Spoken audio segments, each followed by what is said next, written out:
All right, welcome to this explainer. Today we're tackling the legendary German Tiger tank from World War II.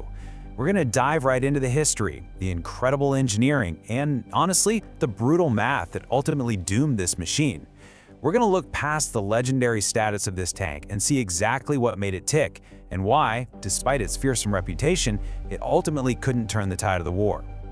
Now, to really understand the myth of the Tiger, you just have to look at this absolutely terrifying statistic. Military historians estimate that across the fronts of World War II, these machines destroyed roughly 10,000 enemy tanks. 10,000. It's a reputation so fierce, so deeply ingrained in the history of armored warfare, that we really need to unpack exactly how it earned it. Section 1. Birth of a Steel Monster. Let's start right at the beginning and see how the sheer shock of early tank warfare forced Germany to build such an absolute beast. So Germany's journey to the Tiger was, well, it was pretty chaotic.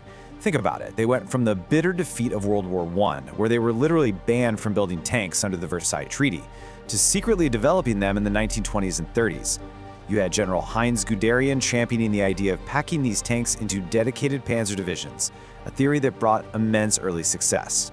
But then 1941 happened. The Germans invaded the Soviet Union and were completely blindsided by the heavily armored Soviet T-34. I mean, the Germans had absolutely no idea this tank even existed, and it completely outclassed everything they had on the field. That absolute shock is exactly what prompted Adolf Hitler to demand a new, vastly superior superweapon. And for this new superweapon, two giants of German engineering went head-to-head to meet a very strict deadline: Hitler's birthday on April 20th, 1942. We had a fierce, high-stakes rivalry between Porsche and Henschel. Incredibly, the highly innovative Porsche design was so flawed that its electric transmission literally caught fire during testing. It struggled just to turn 90 degrees. Henschel's design, while definitely more traditional, actually managed to hit 45 kilometers per hour.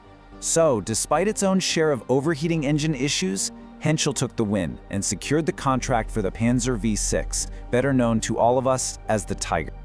Moving on to Section 2, Anatomy of the Legend.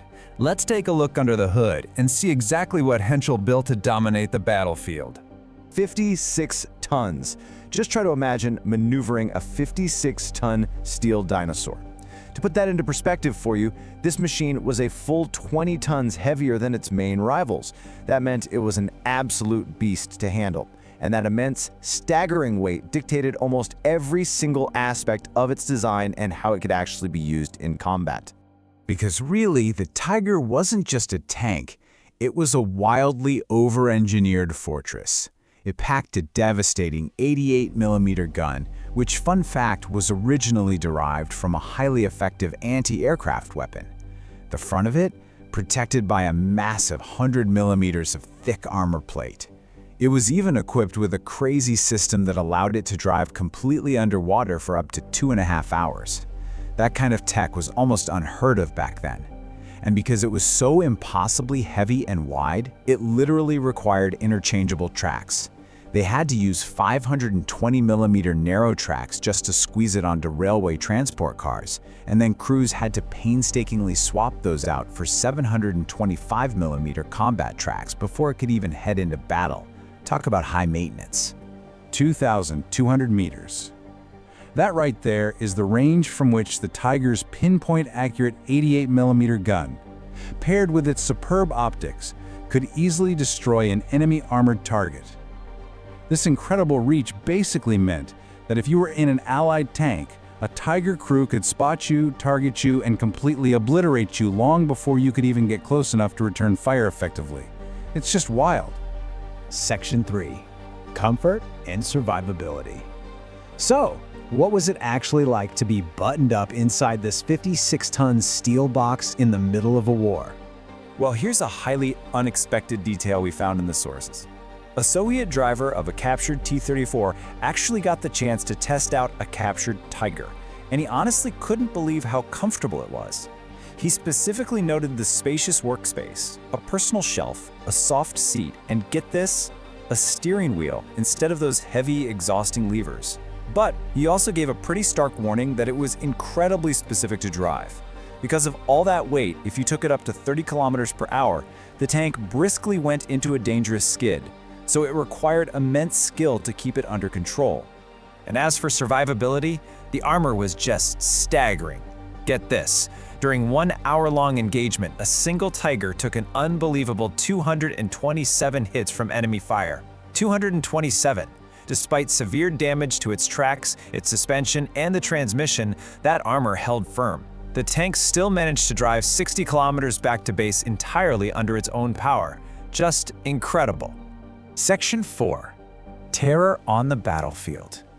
As you can imagine, this incredible armor directly fueled the sheer, absolute panic the Tiger caused among Allied forces across Europe.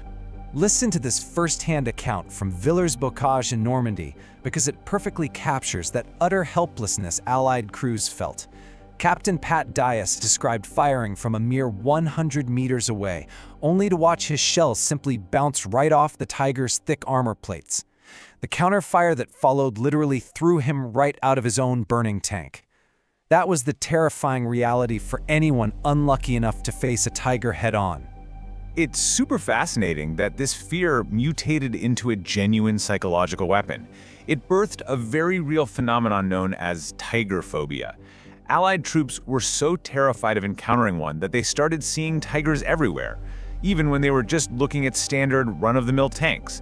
The panic grew so severe that British General Montgomery actually had to step in and officially ban reports of the Tiger's successes just to keep troop morale from completely collapsing. And you know, this terror was absolutely backed up by the sheer devastating capability of the machine. Take a look at Villers-Bocage again.